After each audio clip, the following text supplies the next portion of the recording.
والحلقة دي من البودكاست أنا استضفت ياسمين عشان أسألها عن روايتها قانون تتبع الموتى، وأتكلم معاها في الفكرة الغير تقليدية دي. هي فكرة غريبة. هنسألها إزاي بدأت رحلتها في الكتابة. أنا متخيلة إن الإنسان لما بيبتدي يقرأ من هو صغير بيحس إنه نفسه يكتب. هنتكلم معاها عن كتابها وكاتباتها المفضلين. وأنا صغيرة كنت لما بقرأ نجيب محفوظ ما كانش بيعجبني قوي. هنسألها إزاي بتتعامل مع النقد، ما بعد في حد بقى بينزل في الجرايد وما فيش جرايد أصلا. وعن تجربتها مع ورش كتابة. للأسف المدارس أو الجهات أو الجامعات اللي هتبقى متخصصة مش هتبقى متوفر لكل الناس إن هم يدرسوا فيه. هنسألها عن تجربتها في النشر، دار النشر في الآخر هي بيزنس.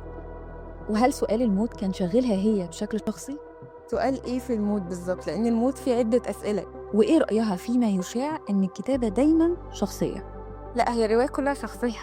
وإزاي كتبت ساي فاي، وهل في أساس علمي لفكرتها دي، يعني هي علميا فيها جزء حقيقي. وعن رأيها في تأثير الذكاء الصناعي على النشر والإبداع. حسيت إنها فعلا هي باين عليها إنها مش آدمية.